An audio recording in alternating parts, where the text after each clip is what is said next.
नमस्कार, मैं हूं हेमंत और आप देखना शुरू कर चुके हैं समाचार मेरी पहचान। अभी हम मौजूद हैं बिलाईगढ़ विधानसभा में और बिलाईगढ़ विधानसभा में अभी दावेदारी जो चल रही है, इसी में हम परिचय पत्र करके एक एपिसोड चला रहे हैं। इसमें हम जानेंगे परिचय पत्र में कि क्या कुछ विधानसभा में चल रहा है। तो आइए आपको मिलाते हैं। जैसा कि हमारा शो है परिचय पत्र, तो आप अपने जुबानी से अपना परिचय देंगे। सबसे पहले तो आपको धन्यवाद कि आपने मुझे इस चैनल में अपने लायक समझा। और मेरी परिचय ये है, मेरा नाम जगेश्वर लहरे है। मैं पेशे से वकालत करता हूँ और बिलाईगढ़ भटगांव, पहले भटगांव और बिलाईगढ़ एक ही अधिवक्ता संघ हुआ करता था जिसमें मैं अध्यक्ष था और 2 बार अध्यक्ष का पद मेरे को नवाजा गया। और उसके बाद फिर राजनीतिक करियर मेरी शुरुआत हुई और लगातार फिर राजनीति में मैंने सक्रिय रूप से अपना योगदान निभाया। पहले मेरी पढ़ाई जो मेरी जन्मभूमि ग्राम टिहली पर है, जो पहले बलौदा बाजार, पहले तो रायपुर डिस्ट्रिक्ट से जुड़ा हुआ था, उसके बाद बलौदा बाजार आया, बलौदा बाजार से सारंगगढ़ बिलाईगढ़। और उसके बाद फिर मेरी पिताजी सर्विस में थे, उससे वहाँ पढ़ाई मेरी 12वीं तक का हुआ। उसके बाद फिर आगे की पढ़ाई मैं सारंगगढ़, फिर रायगढ़ और फिर वकालत व्यवसाय मैंने बिलाईगढ़ में शुरुआत की। और बिलाईगढ़ में जैसे शुरुआत किया, लोगों ने देखा, मेरे अधिवक्ता संघ भाइयों ने देखा कि आपकी जो छवि है वो साफ़ सुथरा है, लोगों को आप अच्छे तरीके से टेकल कर लेते हैं, इसलिए आपको अधिवक्ता संघ के अध्यक्ष बनाते हैं। उस समय अधिवक्ता संघ का कोई पंजीयन नहीं हुआ था। मैंने मेरे कार्यकाल में सभी अधिवक्ता भाइयों के सहयोग से मैंने इस बार का पंजीयन करवाया और पंजीयन होने के पश्चात फिर लोगों का सहयोग मिलता रहा और मिलते मिलते फिर लोगों ने कहा कि जब भाई आप अधिवक्ता संघ में इस प्रकार से नेतृत्व कर रहे हैं तो फिर क्यों ना राजनीति की ओर आप आइए। तो आपकी राजनीति की शुरुआत कब और कैसे हुई? जैसे ही मैंने वकालत का व्यवसाय शुरू किया और उसके बाद फिर मेरी अधिवक्ता संघ में एक पद दिए गए। पद देने के पश्चात लोगों ने कहा कि भाई आपको इस पार्टी में आना चाहिए। तो मेरे को लगा बीजेपी वाले भी बोलते थे कि आप इस पार्टी में आइए, तो कांग्रेस वाले भी बोले कि भाई आप इस पार्टी में आइए। लेकिन मैंने देखा कि कांग्रेस एक ऐसा पार्टी है जो जाति धर्म से हट करके सभी को लेकर के चलने वाला पार्टी होने के कारण मेरे इस पार्टी कांग्रेस पार्टी की ओर जुड़ाव बढ़ता गया। खास मकसद कुछ ऐसा मकसद होगा कि राजनीति में आना, क्या कुछ रहा कि आप राजनीति में आना चाहें? राजनीति में मेरे को देखा कि लोगों की जो समस्याएं हैं, बहुत हद तक तो न्यायालय प्रक्रिया की जरूरत नहीं पड़ती। लोगों को मैंने देखा कि लोग बाग ये समझने लगे कि भाई एकमात्र न्यायालय ही आवश्यक है। तो मेरे इससे ये सोच बढ़ा कि भाई कुछ चीज़ें हैं, छोटे मोटे जमीन के विवाद हैं या आपसी मतभेद हो जाते हैं जिससे कारण विवाद बढ़ जाते हैं। और अगर राजनीति में इस बात को अगर पहल किया जाए, कोई भी राजनीतिक पर्सन इस बात की ओर ध्यान दे, तो स्वाभाविक बात है कि मामले न्यायालय तक नहीं जाएंगे, लोगों की समस्याएं जमीनी स्तर पर खत्म हो जाएंगी। इस कारण से मैं राजनीति में आना पसंद किया। राजनीति में प्रकाश डालने की बात करो तो क्या कुछ? राजनीति में बहुत कुछ देखने को मिलता है। लोगों की सोच बहुत कुछ अलग तरीके से सोचते हैं कि एक राजनीति में रहने वाले लोगों की छवि सही नहीं रहती है। लेकिन मैंने देखा है कि राजनीति में ऐसे भी लोग हैं जो एक अच्छा सेवा देते हैं। जैसे कुछ चीज़ें हैं, मैंने देखा है कि विकास के कामों को लेकर के छोटे मोटे घोषणा कर देते हैं राजनीति में, लेकिन वो काम हो नहीं पाता है। तो घोषणा ऐसा करो जो काम कर पाओ।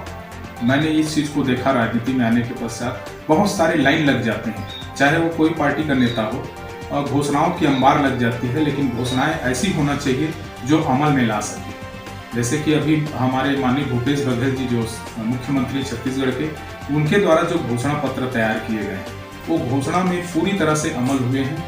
जैसे कि 36 वादा लेकर के हमारे भूपेश बघेल ने चुनाव लड़ा और माननीय भूपेश बघेल के द्वारा ये अभी देखेंगे तो 51 वादा को पूरा कर चुके हैं। अभी तक आप राजनीति में आए हुए हैं, जब से राजनीति में जुड़े हैं, तो क्या कुछ कार्य काम को होना चाहिए करके सोचे? बहुत कुछ है। मैंने राजनीति जैसे ही शुरुआत किया तो मुझे बहुत बड़े दायित्व दिए गए थे। जैसे कि पहले माननीय शिव डहरिया जी यहाँ से चुनाव लड़े और वो मेरे को अपना अभिकर्ता नियुक्त किए थे, जिसमें पूरी आय व्यय सारी चीज़ की जानकारी मेरे ऊपर रहता था। तो फिर उसके बाद फिर गणना अभिकर्ता भी रहा। जो भी चुनाव में लड़े, अभी लोकसभा से लेकर के विधानसभा, लगातार मैं उसमें गणना एजेंट का काम करते रहा हूं और पार्टी जो भी दायित्व देता था उसको मैं बखूबी पूरा करता था। अभी जैसे कि लोकसभा चुनाव हुए उस लोकसभा में भी मुझे कोरबा लोकसभा के प्रभारी बनाए गए थे। वहाँ के कार्यकर्ताओं की मेहनत और प्रत्याशी की मेहनत के बदौलत हमने 2 लोकसभा जीता, जिसमें कोरबा लोकसभा भी समाहित है। माननीय हमारे ज्योतिष्णा महंत जी, ये अच्छे से वहाँ के कार्यकर्ताओं की एक ऊर्जा जागृत थी। मेरे जाने पर लोगों की जुड़ाव बढ़ती गई, लोगों ने भी अच्छा मेहनत किया और लोगों ने भी देखा कि एक अच्छा व्यक्तित्व आए हैं। इस कारण से हमने एससी वोट को प्रभावित किया वहाँ पर, और एससी वोट से ही हमारा वहाँ पर सांसद बने। पार्टी की बात करूँ तो कैसे पार्टी में आना हुआ, किसको प्रेरणा स्रोत मानेंगे पार्टी ज्वाइन करने? पार्टी में आने का तो मेरा सबसे बड़ा योगदान रहा है मेरे अधिवक्ता भाई, और उसके बाद दूसरी पार्टी में जो दायित्व दिए गए वो हमारे माननीय शिव डहरिया जी हैं, जो मेरा प्रेरणा स्रोत हैं। उन्होंने राजनीति में मेरी शुरुआत करते करते वो इस मुकाम पर लेकर के चले गए कि आज मैं भी नहीं सोच सकता कि ऐसा मेरे पद दिए गए हैं, जिसके कारण से आज मुझे लोग बात पहचानने लगे हैं, लोग बात जानने लगे हैं। तो सबसे पहले तो मेरे अधिवक्ता भाई हैं, उसके पश्चात मेरी राजनीति की ओर से अगर जुड़ाव बढ़ी तो माननीय शिव कुमार डहरिया जी। बहुत बहुत धन्यवाद आपका हमारे चैनल समाचार मेरी पहचान में समय देने के लिए। ब्लॉक में भी, फिर बूथ स्तर में भी काम करने आप अपने राजनीतिक जीवन में प्रेरणा स्रोत किसको मानते हैं? वैसे तो मेरे प्रेरणा स्रोत तो मेरे अधिवक्ता बंधु हैं, जो मुझे इस लाइन में आगे लेकर के गए, और अच्छे लोग मुझे राजनीति में मिले, जैसे कि हमारे माननीय शिव कुमार डहरिया जी मिले, माननीय भूपेश बघेल जी मिले, माननीय चरणदास महंत जी मिले। राजनीति में ऐसे लोग मिलते चले गए जिनकी छवि एक साफ सुथरा और राजनीति में अच्छे काम करने का उनका अनुभव रहा है। ऐसे लोगों से मुझे मिला। और राजनीतिक जीवन में अगर प्रकाश डालने की बात करूं तो वो क्या रहेंगे? राजनीति में मैंने देखा है कि बहुत लोगों ने तो ऐसे घोषणा कर देते हैं कि लोगों को ये लगता है कि सिर्फ राजनीति में आकर के घोषणा करके चले जाते हैं, लेकिन काम कुछ नहीं होता है। तो अभी हमारे माननीय मुख्यमंत्री भूपेश बघेल जी के द्वारा जो घोषणा किए गए 2018 के जब चुनाव में आए, तो 36 घोषणा को उन्होंने जनता के बीच में लेकर के आए हम सभी ने। और जैसे ही हमारी सरकार बनी, तो जैसे कि देखें आपने, किसान की कर्जा माफ़ी की बात हुई, 24 घंटा के भीतर में कर्जा माफ़ हुई। 2500 रुपये में धान खरीदने की बात आई, तो 2500 रुपये में लगातार हमारे सरकार ने धान खरीदा। और देखेंगे पहले के अगर कार्यकाल बीजेपी के सत्ता शासन को देखेंगे, तो उन्होंने घोषणा किया कि हमने धान को खरीदेंगे इतने रुपया पर, लेकिन उन्होंने 2 साल दिया बोनस के रूप में, और उसके बाद फिर तीसरा साल में कौन है करके उसको नहीं दिए। 3 साल तक उन्होंने कोई नहीं किया। लेकिन माननीय भूपेश बघेल की सरकार ने किसानों की जो घोषणा की गई 2500 रुपये में धान खरीदी करने की, तो 2500 रुपये में लगातार उन्होंने धान खरीदा। लेकिन केंद्र सरकार के द्वारा जो धान खरीदी की बातें की गई थी कि हमने उनके जो मिलिंग करके चावल को खरीदते हैं, लेकिन उन्होंने कहा कि भाई आप 2500 रुपये में धान खरीदेंगे तो हम पूरे देश में भी 2500 रुपये में धान खरीदना पड़ेगा, इसलिए हमने धान नहीं खरीदेंगे, आपके चावल को नहीं खरीदेंगे। तो आपने देखा है कि एक साल ऐसा परिस्थिति आया था कि धान मंडियों में सड़ रही थी, जिसको हमारे राज्य सरकार ने 1200 रुपये और 1500 रुपये में धान को बड़े बड़े राइस मिलों में बेचे। और ऐसी परिस्थिति के बावजूद भी हमारे राज्य की सरकार डगमगाई नहीं, और किसानों को 2500 रुपये लगातार धान भले किस्तों में देती रही, लेकिन शासन ये कहा कि भाई हम केंद्र की नहीं लेंगे सहयोग, हम एक किसान न्याय योजना के नाम से लाएंगे, और किसान न्याय योजना के तहत किस्तों में 2500 रुपये की धान को दिए। अभी विधानसभा चुनाव की बात करें तो आगे क्या रणनीति रहेगी आपकी विधानसभा चुनाव को लेकर? अभी जैसे कि बिलाईगढ़ विधानसभा हम देखेंगे तो कार्यकर्ताओं की थोड़ी बहुत नाराजगी है, चाहे वो जनप्रतिनिधि के होगा या फिर कहीं न कहीं किसी स्तर पर भी कुछ कमियां होगी, जिसको हम पूरा करेंगे। बाकी यहाँ पर कांग्रेस की पूरी, मैं लगभग अभी बिलाईगढ़ विधानसभा में 300 गांव लगातार दौरा कर चुका हूँ, लोगों की समस्याओं को जान चुका हूँ कि उनकी क्या क्या समस्याएं हैं। लोगों से मिलकर के ऐसा लगता है कि कांग्रेस की दोबारा सरकार बन रही है और बिलाईगढ़ विधानसभा में कांग्रेस फिर से बैठ रही है। लेकिन बशर्ते जैसे कि अभी कुछ राजनीतियां पर्सन चल रही है, उसको देखते हुए वैसे तो हमारे राज्य सरकार और माननीय भूपेश बघेल जी बहुत सुलझे हुए राजनीतिज्ञ हैं। वो इस बात को भली भांति जानते हैं कि कहाँ पर क्या परिवर्तन करना है, कहाँ पर क्या आवश्यकता महसूस हो रही है। वो सभी चीज़ों को भली भांति से जान रहे हैं, वैसे अनुसार से वो काम भी करेंगे। अच्छा, अभी आपका गाँव में हो रहा था बोल रहे थे, तो जनता का क्या समर्थन है, कैसा प्यार उनका मिल रहा है जनता का आपको? जनता के पास हम जा रहे हैं तो लगातार जनता ये बोल रही है कि हमने बहुत देखे हैं, जैसे कि पिछले वर्ष बीजेपी का विधायक था यहाँ पर, उनके द्वारा जो काम का तरीका देखे हैं, अभी जो विधायक हैं उनके काम का तरीका देखे हैं। लेकिन आप जो जनताओं के बीच में जा रहे हैं और जनता से जो आपका लगाव बढ़ रहा है, जनता ये आपको पसंद कर रही है, तो इसलिए आप क्यों नहीं आते हैं? और जनताओं के बदौलत मैं ये दावेदारी प्रस्तुत कर रहा हूँ।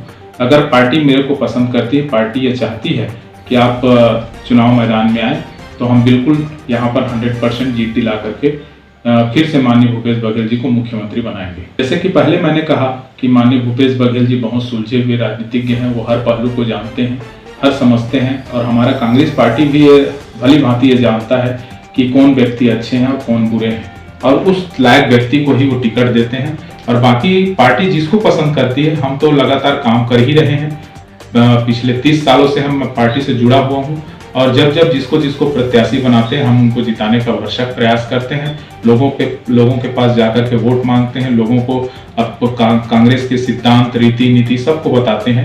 तो इस कारण से इस बार भी अगर जिसको भी देंगे, अगर पार्टी मुझे पसंद करती है तो 100% जीत दिलाएंगे, और जिसको भी पसंद करती है उसके लिए हम भरपूर काम करेंगे और प्रयास करेंगे कि वो भी जीत करके आए। अभी 2024 में केंद्र में चुनाव होने वाले हैं, तो कोई क्या केंद्र सरकार में आपकी जो पार्टी है वापसी कर पाएगी, क्या कुछ लगता है? देखिए, जैसे कि अभी भारतीय जनता पार्टी की सरकार है केंद्र में, उनकी जो रीति और नीति को आप भली भांति से जान रहे हैं। छोटे से छोटे चीजों को भी उसमें देने का प्रयास कर रहे हैं, ठेका में देने का या लोगों को बेचने का प्रयास कर रहे हैं। जैसे कि उन्होंने कहा था कि अच्छे दिन आएंगे, लेकिन मुझे नहीं लगता कहीं पर अच्छे दिन दिख रहे हैं। हर चीज की भाव बढ़ रही है, हर चीज को बेचा जा रहा है। LIC बिक गई, रेलवे बिक गई, उसमें प्लेटफार्म बिक गया, सारे चीज बिकने का प्रयास कर रहे हैं। मात्र ये कह रहे हैं कि मनुष्य बच जाए, बाकी सारे चीज शासन प्रशासन की बिक गई। एक तरफ से देखेंगे तो संविधान को भी ये बदलने का प्रयास कर रहे हैं। हमारे कांग्रेस पार्टी संविधान रक्षक के रूप में भी काम कर रही है, हम संविधान को बचाने का भी प्रयास कर रहे हैं। पूरे कांग्रेस पार्टी ये प्रयास कर रहा है कि जनताओं की जो समस्याएं हैं, जनताओं के हित में जो काम होगा वो हम भरपूर काम कर रहे हैं। माननीय राहुल गांधी जी को आपने देखा है कि एक छोटी सी टिप्पणी कर दी, उन्होंने एक छोटी सी बात रख दी कि भाई आप इस जो जिसके पक्ष में आप बात कर रहे हैं वो क्या सही है, उसके बारे में आप हमको बताने का प्रयास करें। तो वो बताए नहीं, बल्कि कानून का सहारा लेकर के उसको सांसद पद से ही वो कर दिए। तो लेकिन अभी देखेंगे माननीय सुप्रीम कोर्ट ने, हालांकि न्याय होता है, न्याय ने देखा कि भाई आप सांसद में पुनः वापसी जाइए। अब देखेंगे कि माननीय राहुल गांधी जी कैसे दहाड़ेंगे और दोबारा हमारी फिर से कांग्रेस की सरकार केंद्र में बन रही है और फिर जनताओं में खुशहाल जीवन व्यतीत करेंगे। ऐसा लगेगा कि संविधान है हमारा जो रक्षा करने वाला एकमात्र कांग्रेस पार्टी है। भारतीय जनता पार्टी के रीति नीति से सब वाकिफ हो चुके हैं। वो बोलती कुछ है और करती कुछ है, करने और दिखाने का सबका काम उनका अलग रहता है। बोल तो बड़े बड़े वादा कर लेते हैं, जैसे छत्तीसगढ़ में देख रहे हैं कि छत्तीसगढ़ में माननीय रमन सिंह ने कैसे कहा था कि भाई हम जर्सी गाय देंगे आदिवासियों को। मैं 300 गांव जा करके घूम चुका हूं, कहीं पर भी मुझे जर्सी गाय नहीं दिखा। मैं हर चीज में देखेंगे कि जाकर के हमने गांव स्तर पर देखा कि कहीं भी भारतीय जनता पार्टी की कोई रोल नहीं है। केंद्र में भी देखेंगे तो भी वही है, तो लेकिन अभी केंद्र में भारतीय जनता पार्टी की सरकार, लेकिन उनके भी लोग उनको ही पसंद नहीं करते हैं। अभी तक के राजनीतिक जीवन में ऐसा कुछ महत्वपूर्ण कार्य जिसने आपको अंदर से प्रभावित किया हो? मैंने वकालत व्यवसाय लगभग मुझे 23 साल हो गया है और उस दौरान राजनीति से भी मैं लगातार जुड़ा हुआ हूँ। तो कोर्ट में भी देखेंगे या आम जनताओं के बीच में जाते हैं तो बहुत कुछ ऐसा लगता है मुझे कि राजनीति में आने से इन चीज़ों से हमें जनताओं को लाभ दे सकते हैं। जैसे कानून का ही बात कर लें तो जो अनावश्यक रूप से जो जनताओं के बीच में जमीन स्तर में ही उसको हल किया जा सकता है, लोग बाग उसमें अनावश्यक रूप से परेशान होते रहते हैं।